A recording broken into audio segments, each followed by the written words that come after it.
Christine Porath, Mastering Civility, a Manifesto for the Workplace.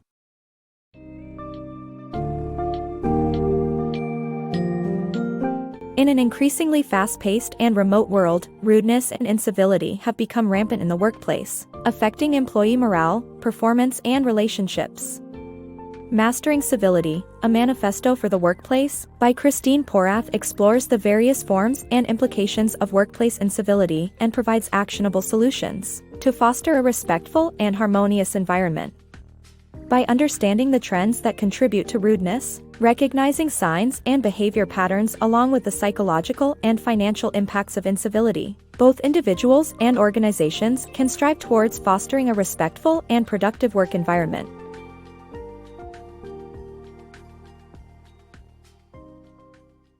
The impact of rudeness. A survey shows that incivility is a major problem in America, with 95% of respondents agreeing.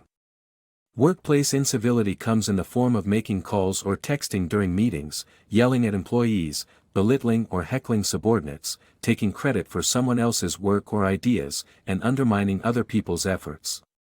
People are often uncivil when they're tired or stressed, not realizing how their actions affect others. Unintentional rudeness is also destructive. Certain trends have caused incivility to increase, such as globalization and remote work putting pressure on office relationships. Increased workloads cause stress, causing people to lash out. The written form of communication, such as emails and texts, often lacks nuance, leading to misinterpretation. To make an impact in your business and career, choose respectfulness over rudeness, as how you treat people matters greatly. The cost of rudeness. Incivility in the workplace has both personal and organizational consequences. Rudeness increases stress levels, which can lead to health problems and more negative behavior.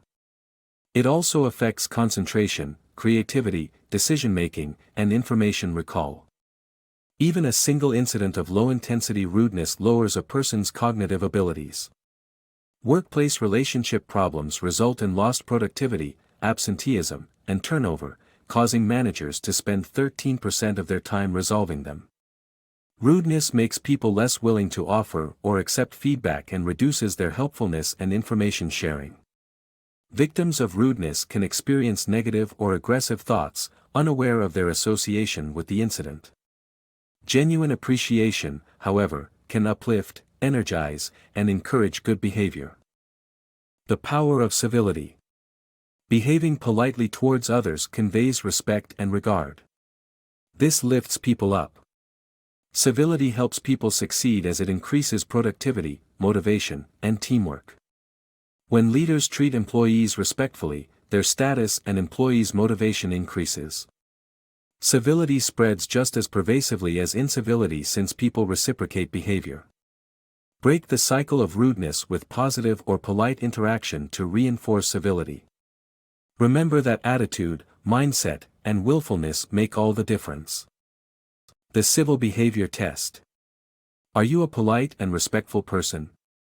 The Civil Behavior Test challenges readers to examine their behavior in various situations. From using appropriate manners to actively listening and avoiding negative actions like interrupting or spreading rumors, this book reminds readers to prioritize kindness and respect in their daily lives. Feedback strategies. The book details 7 effective strategies for obtaining feedback from others as part of self-improvement. The first is to ask trusted friends and coworkers for examples of positive and negative behavior and areas for improvement. The second involves hiring a professional coach for objective analysis and suggestions. The third is to conduct a team tune-up through mutual coaching and accountability. Fourth, superiors, colleagues, and direct reports should be asked to provide feedback. Fifth, observe people and discern their emotions. Sixth, keep a journal to detect patterns and motives. Finally, practice self-care to stave off stress. Mastering the basics of civility. Begin your journey towards improved civility by focusing on the 3 fundamentals: smiling more, building authentic relationships, and sharpening listening skills. By smiling more, you not only improve your own mood, but you also uplift the moods of those around you.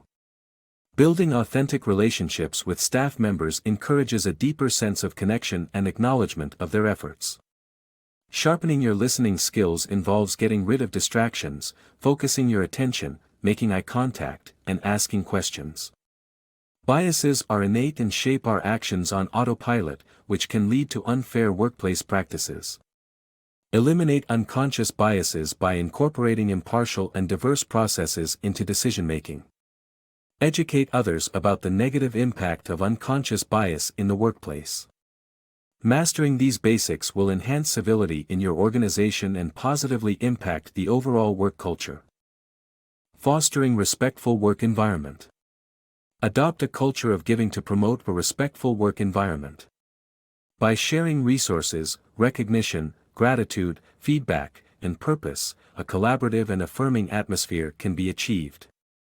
The most effective way to implement this is by providing specific positive feedback and recognizing contributions. Negative feedback should be provided in a safe and purposeful manner to aid improvement. By showing people their work has meaning and aligns with the organization's goals, employees feel valued, acknowledged, and aware of their impact.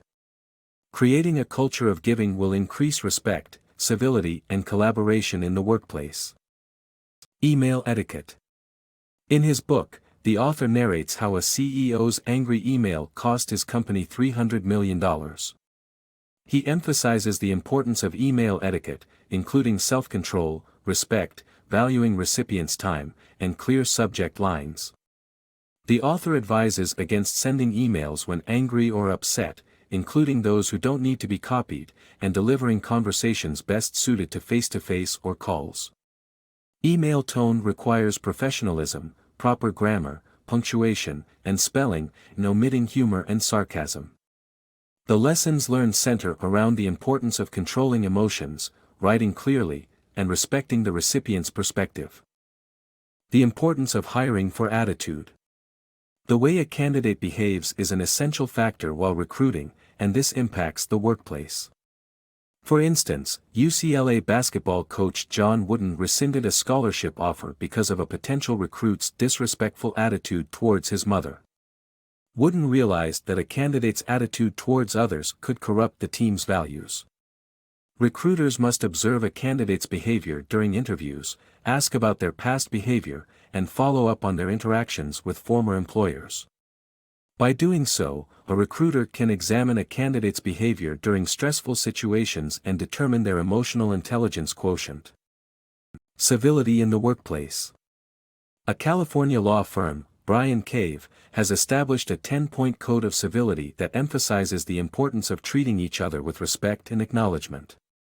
The code includes tenets such as treating each other equally, respecting time commitments, and acknowledging one another. This book suggests that all employees should follow such a code of conduct, emphasizing the importance of civility repeatedly. Nurturing a culture of civility. To promote civil behavior across your organization, establish metrics that reward employees for embodying values of collaboration, empowerment, respect, and encouragement. Recognize and incentivize employees who go above and beyond job descriptions to help their peers. To improve manners of employees not meeting civility standards, develop a 4-step feedback loop: evidence, relevance, consequence, and action. This facilitates self-awareness and maintains respect even upon termination. It is important to respect employees and conduct exit interviews to solicit feedback on improvement. Remember to prioritize how goals are achieved, rather than focusing solely on achieving goals. Managing workplace incivility. In Managing Workplace Incivility, the author suggests that while you cannot control how others behave towards you, you can control your reactions to their behavior. Respond calmly, plan conversations ahead of time, and focus on the issue at hand. Establish norms for future interactions if possible, but if not, use the BIF approach: be brief, informative, friendly, and firm.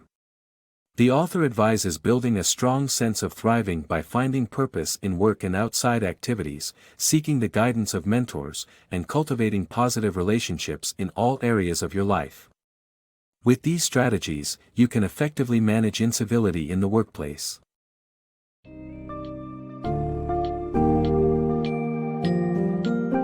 Porath's Mastering Civility emphasizes the importance of fostering a respectful work environment in terms of individual and organizational performance. By recognizing patterns of incivility, addressing the harmful impact of rudeness, and employing strategies such as conscious communication, offering gratitude, seeking feedback and giving respect to everyone involved, organizations can experience increased productivity, employee satisfaction, and overall success. Encouraging each employee to take responsibility for cultivating civility within their workplace will ultimately contribute to a more welcoming and inclusive environment for all.